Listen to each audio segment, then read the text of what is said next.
लोगों ने जेल तो भगवान का किसी ने न देखा हो, लेकिन फिल्मों में देखा होगा, एक फांसी का फंदा होता है, जेलर होता है और जल्लाद होता है। वहां पर ऐसा नहीं था। वहां पर 3 फंदे एक लाइन में थे, 3 आदमियों को एक साथ फांसी दी जाती थी और वो फांसी घर सावरकर जी की कोठरी से ठीक सामने था। जब फांसी होती थी सावरकर जी को दिखाई पड़ता था। इस तरीके से उनको मानसिक अत्याचार होता था। कोठरी 13 फुट बाई 7 फुट की कोठरी, जिसमें दिन और रात सभी उतारने पड़ते थे। आप सभी ने पढ़ा होगा। 20 पाउंड तेल निकालने के बाद कोल्हू में बैल की जगह लग करके तब उनको खाना मिलता था सवेरे का।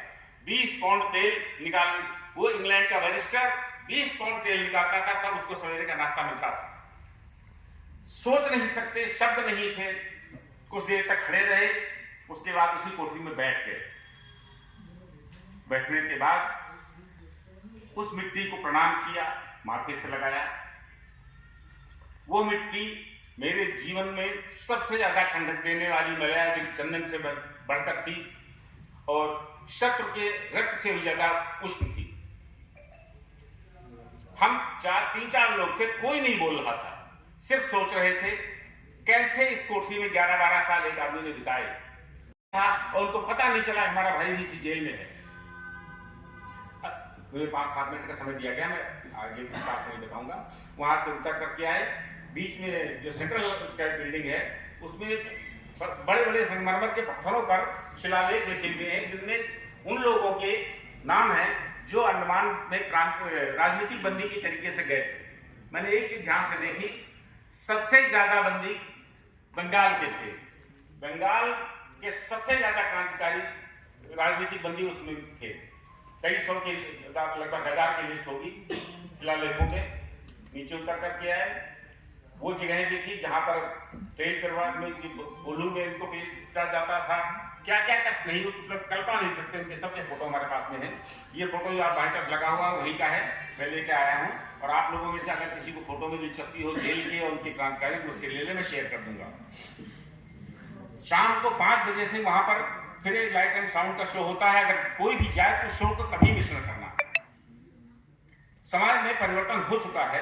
वहां दिखाई पड़ता है 250 आदमी लाइन में लगकर खड़ा होकर के टिकट लेता है और फिर बैठ करके शो देखता है 30-40 मिनट का। दूसरे पीछे 250 आदमी दोबारा आने के लिए लाइन में लगे होते हैं। तीसरे आदमी 250 लगे, कुल 750 आदमियों लाइट एंड साउंड का शो देखते हैं, लाइन में लगकर। वो समय आ जाएगा कि सावरकर के लिए इतनी भीड़ लोगों की हो जाएगी। उसके बाद तो कुछ कहने को रह नहीं जाता।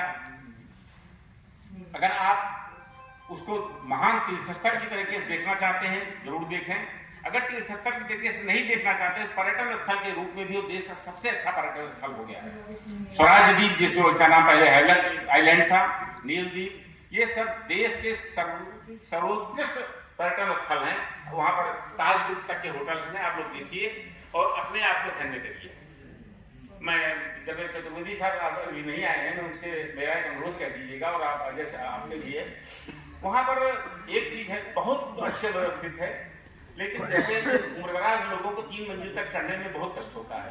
पुराने जमाने की सीढ़ियां ऊंची होती हैं। अगर आप वहां के लेफ्टिनेंट गवर्नर मिस्टर डीके जो रियर एडमिरल डीके जोशी को, जो लेफ्टिनेंट गवर्नर हैं, उनको एक पत्र लिखें कि उसके पीछे की साइड से कहीं से एलिवेटर, लिफ्ट, एक्सकेलेटर लगा दें, तो वरिष्ठ नागरिक भी उनके उस कक्ष के दर्शन कर सकेंगे और उसकी मिट्टी को माथे से लगा सकेंगे। धन्यवाद। हमारे डॉक्टर साहब ने जो भी आंखों से देखा, उसका बड़ा ही जीवंत वर्णन, बड़ा ही मार्मिक वर्णन यहाँ पर प्रस्तुत किया। निश्चित रूप से वो तीर्थ ही है ऐसे महापुरुष को जहाँ पर इतनी पीड़ाएं दी गई, इतनी यातनाएं दी गई। केवल शारीरिक पीड़ा ही नहीं, कितनी मानसिक पीड़ा दी गई, लेकिन उसके बाद भी जिस आत्म साहस के साथ उन्होंने देश और समाज की सेवा की, वो प्रणम्य है। मैं कार्यक्रम के अगली कड़ी में डॉक्टर मनोज वार्ष्णेय जी को आमंत्रित करता हूँ।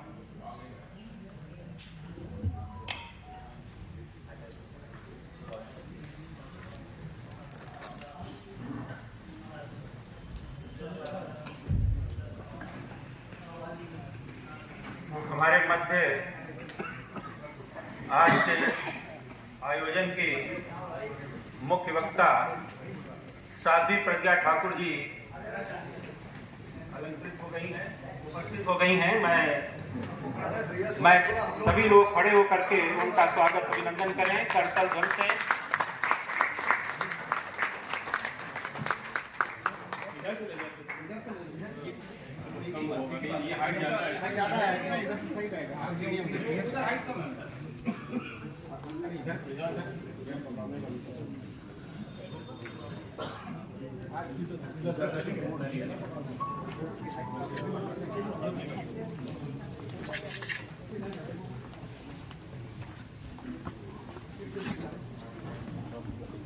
साध्वी प्रज्ञा ठाकुर जी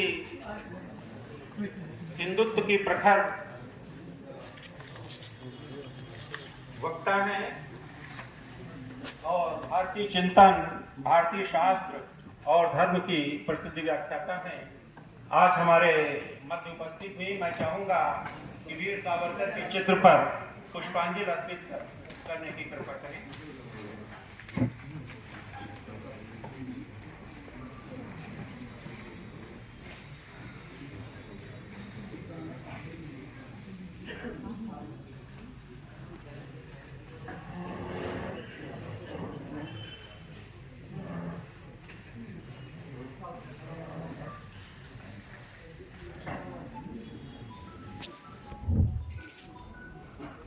आज के इस कार्यक्रम के मुख्य समागत प्रखर वक्ता आदरणीय प्रज्ञा ठाकुर जी हम लोगों के बीच में उपस्थित हैं।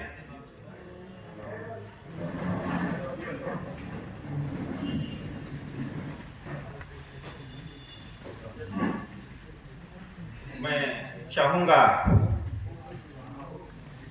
डॉक्टर चित्रा सक्सेना जी को आमंत्रित करता हूं और डॉक्टर उषा जी को मैं आमंत्रित करता हूं कि वो आकर के उत्तरी चित्र और पुष्पहार अर्पित कर उनका अभिनंदन करें।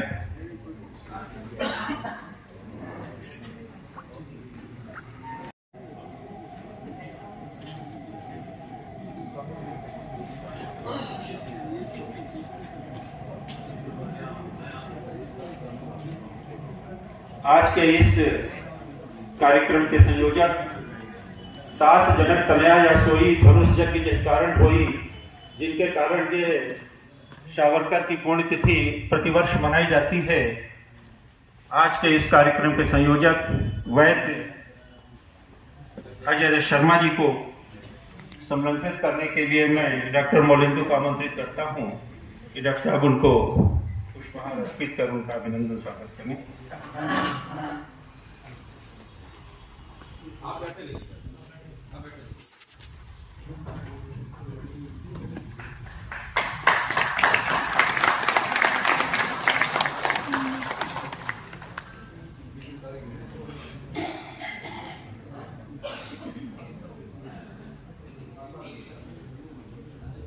स्वागत की इसी श्रृंखला में डॉक्टर राकेश सिंह जी जो विशेष अतिथि के रूप में समादृत हैं। उपस्थित सभी अग्रज वरिष्ठ जन, आज पूज्य वीर सावरकर जी की परम पुण्य तिथि है। हम लगातार वैद्य अजय दत्त शर्मा जी इस कार्यक्रम को वर्षों से कर रहे हैं और इस बार भी किया और हम सबको यहाँ आने का, वीर सावरकर जी को पुष्पांजलि अर्पित करने का, श्रद्धांजलि अर्पित करने का अवसर प्राप्त हुआ है।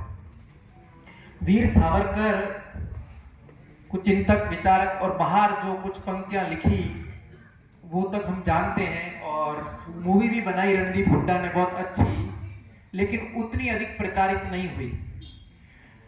वीर सावरकर कितनी महान विभूति थे इसका एक छोटा सा अंश बता रहा हूं। उन्होंने जो पुस्तक लिखी 1857 का स्वातंत्र्य समर, वो अभी डॉक्टर साहब आके वहां के संस्मरण दिखा रहे थे, सुना रहे थे। तो 1857 का स्वतंत्र समर भारतीय इतिहास की पुस्तक के साथ साथ क्रांतिकारियों के लिए गीता थी। सरदेव भगत सिंह जी उस ग्रंथ को पढ़ने के लिए केवल 36 घंटे देते थे, किसी को भी पैसे भी लेते थे, उधार देते थे, केवल 36 घंटे में पढ़कर लौटानी है।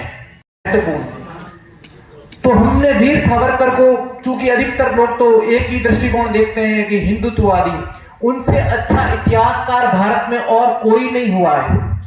महर्षि वेद व्यास के बाद इतिहास को उस ढंग से लिखने वाले वही एक व्यक्ति है। इतिहास केवल विवरण नहीं देता, भविष्य को भी दिखाता है। भविष्य को दिखाने वाला इतिहास लिखने वाले वीर सावरकर है। इसलिए वीर सावरकर से सदैव सत्ता डर रही है। गांधी और वीर सावरकर में दो अंतर है। गांधी सत्ता की गुलामी पसंद करते, समय याचना लोगों को विवादित लगेगा। गांधी सत्ता की गुलामी पर आधारित है, वो सत्ता के विरुद्ध नहीं जाएंगे कभी, इसलिए सारी सत्ता गांधी को पूजती है। लेकिन सावरकर स्वतंत्रता है, स्वतंत्रता क्रांतिकारी होती है, क्रांति करती है, इसलिए सारी सत्ता डरती है। कोई भी सत्ता हो चाहे, वो सत्ता सावरकर को कभी आगे नहीं आने दे सकती। वर्तमान में जो शासक है, चाहे कोई भी हो, वो सब चाहे संगठन हो, सावरकर के विचारों को, सावरकर के जीवन का उपयोग करके आगे बढ़े। लेकिन जब वो सर्वोच्च अवस्था पर पहुंच गए, तब उन्होंने सावरकर के उन विचारों का कभी भी इंप्लीमेंट नहीं किया, उस पर आगे नहीं आए। ये विफलता है। तो सावरकर सदैव क्रांति और इतिहास, आज भी वही समय है जो सावरकर की अंतर्ज्वाला पढ़ेंगे, उनका हिंदुत्व पढ़ेंगे, उनका गोमांतक पढ़ेंगे, ठीक वही समय जो उन्होंने बंगाल के लिए उस समय लिखा, आज भी वही स्थिति बंगाल के लिए है। जो उन्होंने लिखा, तो उनके विचार ऐसे नहीं कि केवल उसी समय के लिए, काल बाह्य है, इसलिए वो सबसे अच्छे इतिहासकार है। जैसे महाभारत केवल उस समय नहीं, आज भी प्रासंगिक है, इसी प्रकार सावरकर का जो लेखन है केवल उस समय नहीं, वर्तमान में और अधिक प्रासंगिक है। और यदि हमने उन विचारों पे अभी ध्यान नहीं दिया तो हम बहुत बड़े हानि, सावरकर अखंड भारत चाह रहे थे, हो गया, उनके सामने हो गया, वो कुछ नहीं कर पाए। जिन्होंने बोला था मेरी लाश पर भारत के टुकड़े होंगे, उन्होंने कुछ नहीं बोला, टुकड़े होने दिए। मैं आपकी एक बहुत बड़ी समस्या पर ध्यान दिलाना चाहता हूं। भारत का एक अभिन्न अंग है और भारत का मस्तिष्क भी है, उसे कश्मीर कहते हैं हम। उस कश्मीर भूमि पे केवल 700 हिंदू परिवार है। 36 वर्ष अन्य लोगों को वहां से निकले हुए हो गए, जिनको हम कश्मीरी शरणार्थी शिविर में रहने वालों को, कश्मीरी पंडित को कहते हैं, एक्साइल। लेकिन 700 हिंदू परिवार, पूरा जनमानस जो सभा में उपस्थित है, हमारे साथ बोले उससे पहले मैं आदरणीय दीदी प्रज्ञा ठाकुर जी को बारंबार प्रणाम करता हूँ। वैद्य जो इस कार्यक्रम के नींव हैं, शर्मा जी, उनको भी बारंबार प्रणाम करता हूँ, क्योंकि बाकी तो कार्यक्रमों का आयोजन अक्सर कर समाज में होता है, पर इस प्रकार के कार्यक्रम का आयोजन बहुत ही बिरले लोग करा पाते हैं।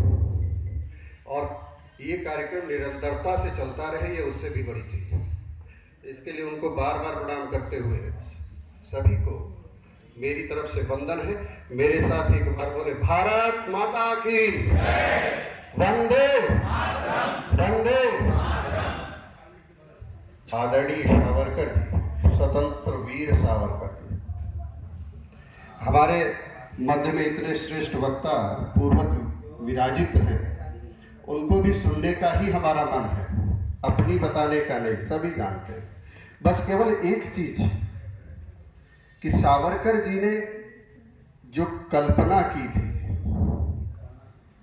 हम वर्ष भर जुड़े, आए, शामिल हुए, जैसे अभी डॉक्टर साहब ने कहा, मनोज जी ने, कि करते तो बहुत कुछ है, मानते हैं सावरकर को, मानते, पर सावरकर की नहीं मानते। आज के समाज की सबसे बड़ी विडंबना यही, सावरकर की नहीं मानेंगे। सावरकर जी ने जो उनका मूलभूत हमने देखा, जहां तक हमारी दृष्टि पहुंची, उनका कहना, हिमालय से लेकर के सिंधु के बीच में रहने वाला जितना भी जनमानस है वह हिंदू। और हिंदू कैसे है? हिंदू वह साम्राज्य में कौन कौन है? कहा, जिसके पितृभूमि, मातृभूमि और पावन भूमि, जो इस धरा को मानता है, वास्तव में वो ही हिंदू है। अब पुण्य भूमि, अब ये पूछिए, बहुत से ऐसे जो आजकल कहना नहीं चाहिए मजहब की उन्माद में है, क्या भारत की भूमि उनके लिए पूर्ण है? पितृभूमि तो हो सकती है, पिता का यहाँ का है और उसके द्वारा उत्पन्न हुए हैं तो पितृभूमि है। माता यहाँ की है तो मातृभूमि हो सकती है, लेकिन पावन भूमि, पुण्य भूमि जो सावरकर जी ने कहा, वो किसकी हो सकती है? कुछ लोग तो काबा वाले जगह को ही अपनी पावन भूमि मानते हैं, सऊदी अरब को आज भी। यानी कि एक वर्ण, एक मजहब तो है, वो भारत को कभी पावन भूमि नहीं मानता, वो वंदे मातरम नहीं कह सकता। दूसरी भूमि, दूसरे लोग जो क्रिश्चियन मेजॉरिटी के लोग हैं, वो भी अपने यरूशलेम को अपनी पुण्य भूमि मानते हैं, भारत को नहीं मानते। ऐसे में सावरकर जी ने जो हिंदुत्व की परिकल्पना की थी, और हिंदुत्व की परिकल्पना ये की पितृभूमि। भारत का राष्ट्रीय पर्व क्या है? अब सोचिए हम अपने स्वास्थ्य के प्रति कितना जागृत है और कितना जान रहे हैं। और जब इतने तक नहीं है तो सावरकर जी को सिर्फ आकर के पुष्प चढ़ा करके चले गए मंडल ने बहुत कम। तो इसलिए आज वंदे वंदे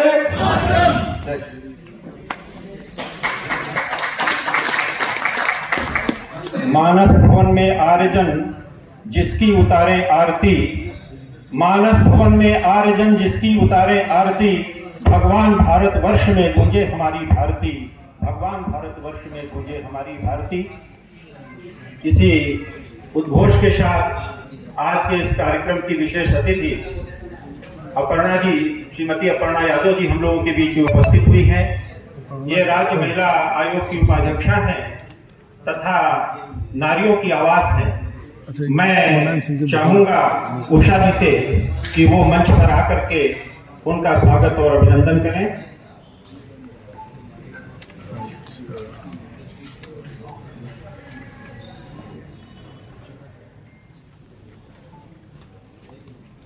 सांसद है।